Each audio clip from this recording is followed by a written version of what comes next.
ওয়াজ শোনার পরে মনে এই অনুভূতিটা জাগে যে দুনিয়ার সকল অপকর্মের জবাব হাসরের মাঠে আল্লাহর কাছে দিতে হবে। এই অনুভূতিটা আপনাদের সকলের অন্তরে জাগাবার জন্যই মাদ্রাসার পক্ষ থেকে এই সম্মেলনগুলি করা হয়, এই মাহফিলগুলি করা হয়। শেষ বিচারের ভয় অন্তরে জাগ্রত থাকলে যে কোনো রকমের দুর্নীতি, কোনো রকমের জালিয়াতি, কোনো রকমের অপকর্ম করার সাহস থাকে না। দূর দূরান্ত থেকে আগত সর্বস্তরের মুসলমান ভাইয়েরা আমার, আমি আশা করি আপনারা জানেন যে আজকের এই মুবারক সমাবেশের আয়োজন একটা ইসলামী শিক্ষা প্রতিষ্ঠান মাদ্রাসার পক্ষ থেকে করা হয়েছে। তাই মাদ্রাসা শিক্ষার একটা মহামূল্যবান বৈশিষ্ট্য আছে, যে বৈশিষ্ট্য দুনিয়ার আর কোনো শিক্ষার মধ্যে নাই। সেই বৈশিষ্ট্যটা কি তা আপনাদের সামনে তুলে ধরার জন্য আমি পবিত্র কোরআনের ছোট্ট একটি আয়াত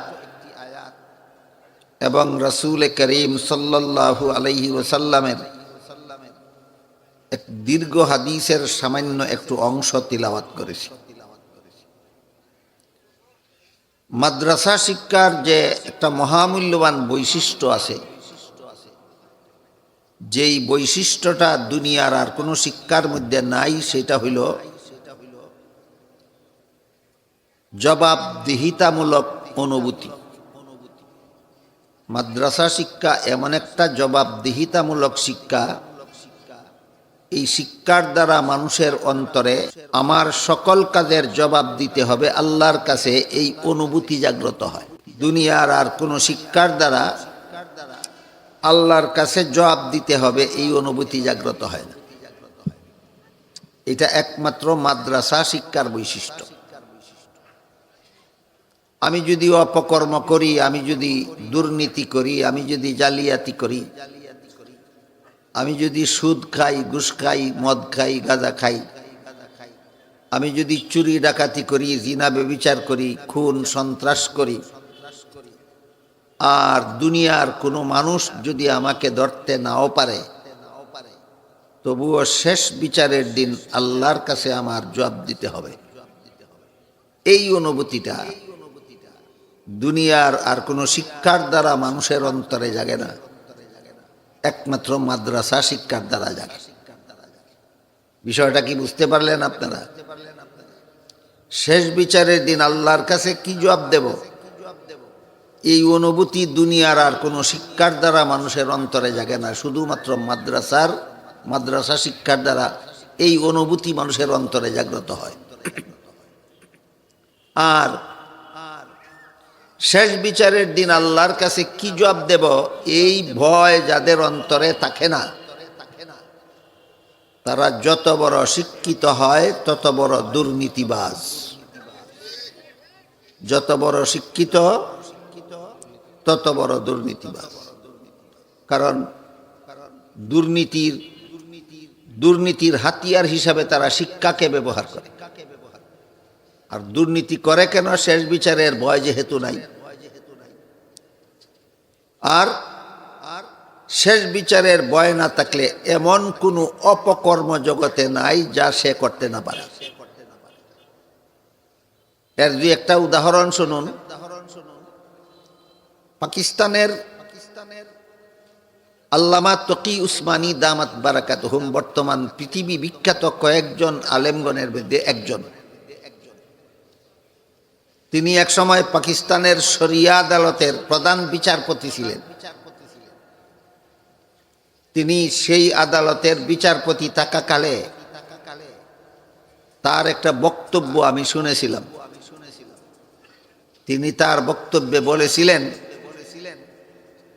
যে চোরের শাস্তির হুকুম দেওয়ার দায়িত্ব আমার, যেহেতু আমি প্রধান বিচারপতি।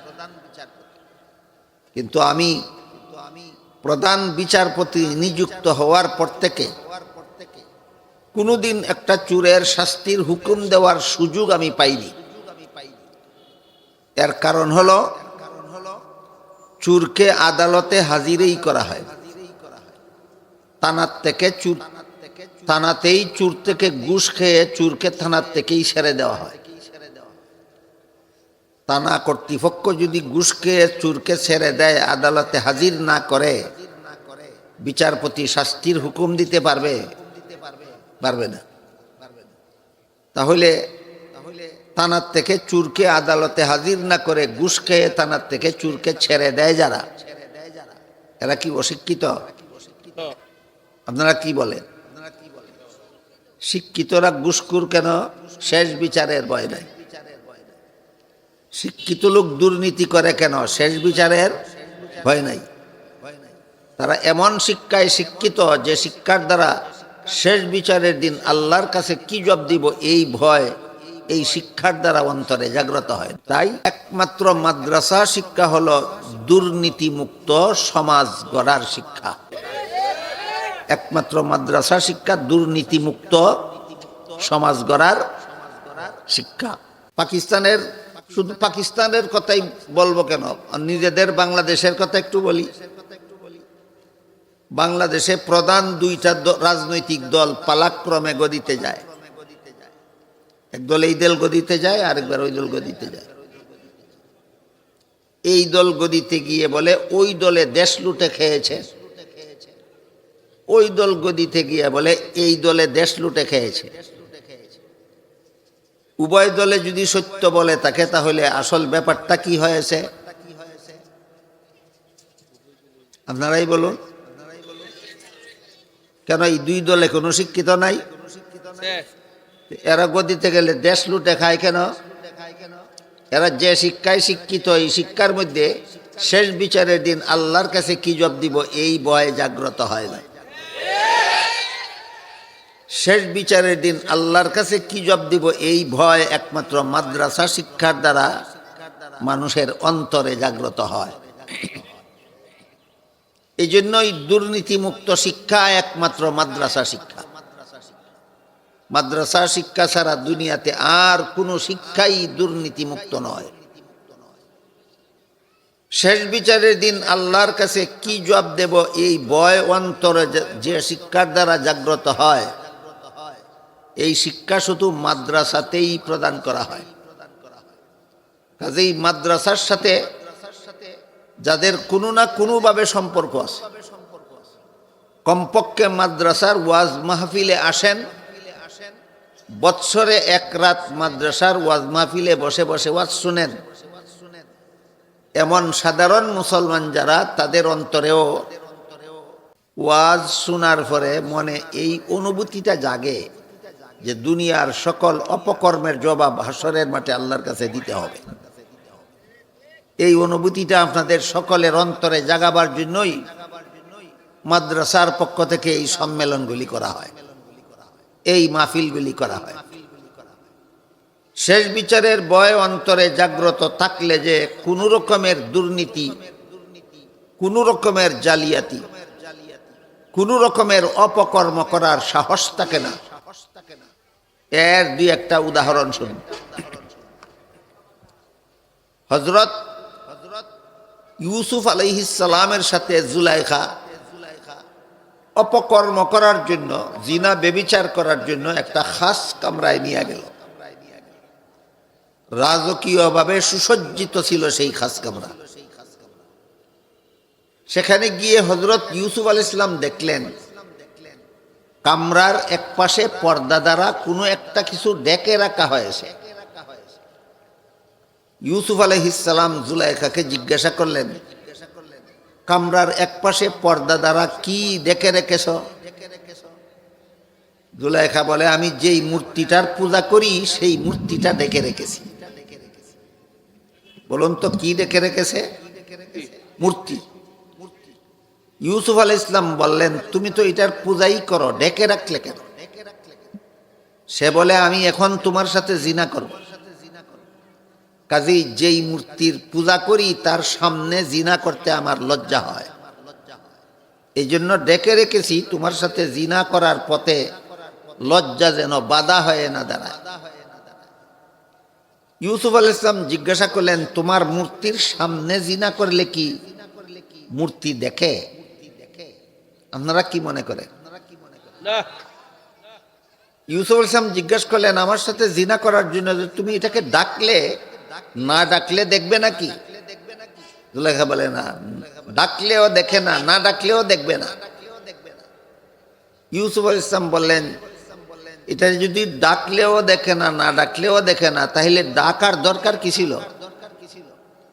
জুলেখা বলে, যদিও আমার মূর্তি সামনে জিনা করলেও দেখে না, কিন্তু যে কারিগর মূর্তিটা নির্মাণ করেছে সেই কারিগর মূর্তির চোখের মধ্যে দেখার ভঙ্গি দিয়া নির্মাণ করেছে।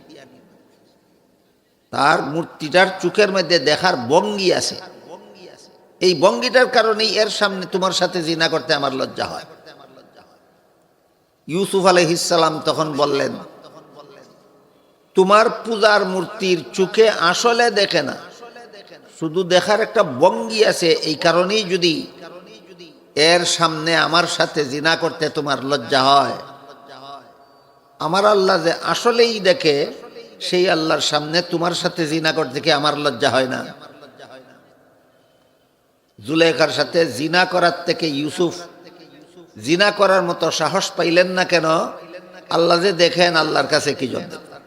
আল্লাহ তো দেখেন, আল্লাহর কাছে কি জন্য? বুঝে থাকলে বলুন তো, আল্লাহ যে দেখেন এই অনুভূতি ইউসুফ নবীর অন্তরে ঘুমন্ত ছিল না জাগ্রত?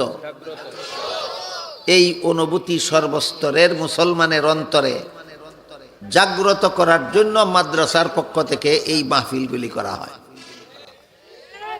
ইউসুফ আলাইহিস সালামের ঘটনা শুনলে কেউ মনে মনে ভাবতে পারে যে তিনি একজন বিশেষ বিরাট মর্যাদাশালী নবী ছিলেন, বিশিষ্ট একজন নবী ছিলেন। তার পক্ষে আল্লাহ দেখেন কোন সাহসে আল্লাহর সামনে গুনার কাজ করি, এই চিন্তায় বিরত থাকা তার পক্ষে সম্ভব। আমরা তো নবী না, আমরা তো শক্তিশালী ইমানের অধিকারী না, আমরা দুর্বল ইমানদার সাধারণ মুসলমান। আমরা তো এইভাবে আল্লাহর ভয়ে গুনার থেকে বিরত থাকা আমাদের পক্ষে সম্ভব নয়, এরকম কেউ ভাবতে পারে। যদি এমন কেউ ভাবে, তাহলে তার জন্য নবীর ঘটনা নয়, একজন সাহাবীর ঘটনা বলি। সাহাবীর নাম হলো হযরত উমর ফারুক রাদিয়াল্লাহু। নাম শুনেছেন? আরো হযরত উমর ফারুক রাদিয়াল্লাহু আনহু রাসূলের দ্বিতীয় খলিফা ছিলেন, আবার রাসূলের শ্বশুরও ছিলেন। উমরের এক মেয়ের নাম ছিল হাফসা, রাসূলের কাছে বিয়ে দিছিলেন। হাফসা হইলেন উমরের মেয়ে এবং রাসূলের স্ত্রী, সারা দুনিয়ার সমস্ত মুসলমানের মা। কোরআনের অন্য আয়াতে আল্লাহ বলেছেন, নবীর বিবিগণ সমস্ত মুমিনদের মা। তো হযরত উমর ফারুক রাদিয়াল্লাহু তাআলা আনহু যখন খলিফা নিযুক্ত হলেন, রাসূলের ইন্তেকালের পরে প্রথম খলিফা নিযুক্ত হয়েছিলেন আবু বকর সিদ্দিক রাদিয়াল্লাহু। আবু বকর সিদ্দিক রাদিয়াল্লাহু আনহুর ইন্তেকালের পরে রাসূলের দ্বিতীয় খলিফা নিযুক্ত হলেন হযরত উমর ফারুক রাদিয়াল্লাহু। হযরত উমর খলিফা নিযুক্ত হয়েই আমার দেশের জনগণ ঠিকমতো খাদ্য পায় কিনা তদন্ত করতে বের হয়ে গেলেন। কারণ মুসলিম দেশের সরকারের কাছে, যে দেশের সরকার মুসলমান, এই দেশের সরকারের কাছে ইসলামের বিধান মতে জনগণের সর্বস্তরের জনগণের 6টা অধিকার আছে। এই অধিকার যে সরকার আদায় করে না, সেই সরকার জালেম সরকার। 6টা অধিকারের 1 নম্বর অধিকার হইল জনগণে তাদের প্রয়োজনীয় খাদ্য সংগ্রহ করার ব্যবস্থা দেওয়া সরকারের দায়িত্ব, এবং সরকারের কাছে এটা জনগণের অধিকার।